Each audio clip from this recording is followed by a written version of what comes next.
exhibit. And so it really started with the idea of what were we going to show, because for the most part I'm eclectic. Mr. Fagin is somewhat eclectic, and Lisa's also very eclectic in terms of what we shoot. So we needed to sort of come together in terms of a common theme. And so we chose Taking It to the Streets because we wanted to reflect on certain elements of Washington, D.C. life. These are not things that you're going to see on the main corridors, the main streets. You're not going to see this on Pennsylvania Avenue or K Street. You're not going to see a lot of this among the movers and shakers and politicians in D.C. Sometimes they come out and they shake hands at some of these events, but for the most part, some of these events are not that well publicized and not well known. We're going to start off today with Lisa Fagin. She's going to comment with respect to her photography, her style, how she started. And feel free to ask questions as we go along. Lisa. So, as Ed said, my name is Lisa Fagin, and I'm going to talk a little bit about just myself and sort of how I came to photography, and then about the images in the show. So I am not originally from D.C. I'm originally from the Midwest, Indiana, and I came out here about 20 years ago to do graduate school in Baltimore. So I have been around for a while, and when I finished graduate school, I moved to D.C. What interested in me photography from a child was I was fascinated by how images sort of provide you with the opportunity to have an internal dialogue, sometimes with yourself, because you look at an image and you sort of are trying to figure out what the message is, what the photographer wanted to communicate, what it makes you feel like, what you get from it. And of course, if you're around other people who see it, you can sort of talk about it as well. And so I just liked the idea that an image can give you that opportunity. And so I was always the family shutterbug, always wanting to document family events, and not unlike a lot of photographers. But it was in 2006, I guess, that I decided that I wanted to show people images that I had taken sort of around the world, because my background is really in French and intercultural communication. So I did a bachelor's degree in French at Indiana University and a master's in intercultural communication at the University of Maryland, Baltimore County. So my career early on was an international career, so I traveled a lot. And then when I finally came home and sort of settled down a little bit, I wanted to kind of show people what I had seen, and so I thought, wow, it would be great to do an exhibition. I didn't know anything about exhibitions. I knew the people who I was inspired by, Gordon Parks, Henri Cartier-Bresson, so many of the documentary photographers and photojournalists from certain time periods. But I sort of said, well, let me start showing people my images. And so I did that. I started showing people some of the images I'd taken in Senegal, some of the images I'd taken in Europe, and people kept saying, you know, you have a really great eye. And I thought, I would thank them. Oh, thank you, So, but I heard it enough times that I thought, well, maybe I should do something about this. So I took a class. I signed up for a photography class and bought a professional camera. And that was the beginning of everything for me, and that was in 2006. And I think it was the first time that I really, it kind of like pulled everything together for me, because I think I've always been an artist, I just didn't know it. I think I've always seen things. I didn't know how to plug into them. I didn't know how to express what those things meant to me, whether it was a scene or a person or a shadow or whatever. I just sort of liked it and felt it, but didn't know how to express it. So when I started with photography, it gave me the platform to really start expressing myself, and then it just like exploded. So I started going out to DC neighborhoods between, I guess, 2006 and 2009, and just because because I felt like that's where life is happening. People are going about their daily lives.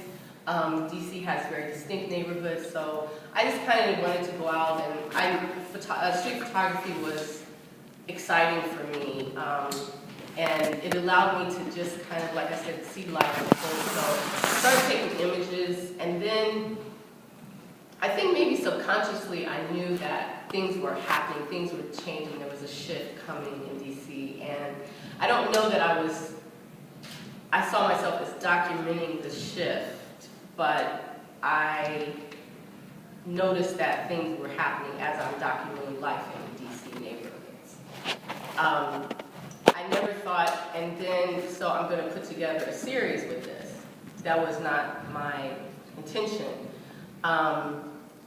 But I knew that I was capturing something that was important. And so then when Ed, Bruce, and I got together and we talked about, you know, doing a show, and we decided on this DC piece, I knew exactly what I would use. So the images that I put together, I kind of, so for me with photography, I've struggled somewhat because I don't feel like I'm just a traditional photographer.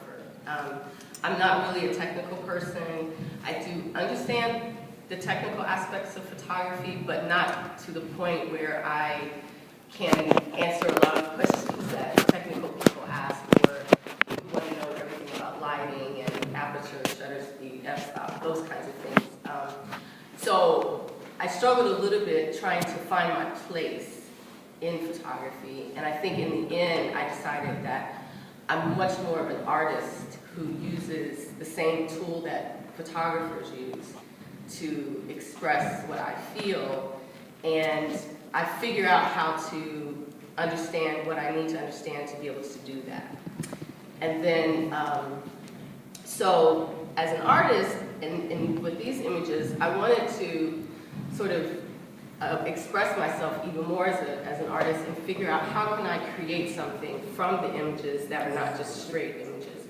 How can I tell the story of a part of a neighborhood in maybe 3 images and bring all those things into one image that sort of says this is an aspect of this neighborhood. And so essentially all of the images in the show kind of reflect that. So the majority of them are composites, and there are at least 3 images that kind of, in some way, talk about the things that I pay attention to, which are social issues. I pay attention to marginalized people. I pay attention to youth, what young people are doing. I feel like young people in DC are, with all that's happened to the city over the last, I don't know, 7, 8 years, I feel like they have this resilience to not have their culture sort of stamped out, their own unique culture that is DC culture. And so a lot of the images, for me, kind of reflect that, you know, that they find a way to say, okay, yeah, everything in this neighborhood is shifting, they're tearing down buildings, they're bringing in new things, which I'm not saying that's bad, but it's like shifting sand for people who don't have a voice, which I think kids don't necessarily have a voice. And so I wanted to bring them into the focal point of the pictures. So you have the young man sort of as a musician, and I put the Howard Theater, the old Howard Theater sign, so you can imagine when I actually took that, because now the whole theater is renewed. And sort of, you know, reference to, you know, a future, a past. You know, DC, a lot of musicians come from DC, and so I wanted to show that, you know, the kids over U Street they're kind of reclaiming in some way U Street that's ever evolving and changing. The young girl sort of flying over the city garden with the sunflower, for me, you know, it's sort of like, yeah, all these things are happening here, but I'm flying above this. I'm not gonna let what's uniquely mine that relates to the city be touched. I'm not gonna resist it, but I'm gonna keep that for myself, and I just fly above what's happening. And so I did a couple of multiple exposures. This is one, Chinatown. And so this is new work for me. You know, I don't know if I'll continue this. I may go back to just straight documentary, fine arts photography, but this was fun for me because it allowed me an opportunity to explore something new as an artist and to finally be able to express my feelings about what's been happening in DC. I don't think gentrification is all bad, but I think there are people who are irreparably affected by it. And it took me a while to come to the point where I could feel and think about all that I wanted to say about it. And it's through this series that I was able to kind of do that in my own way. So I'm so happy that I found two other people who also have work that speaks to that, but in different ways to be able to put this show together. So. Mr. Bruce Fagin?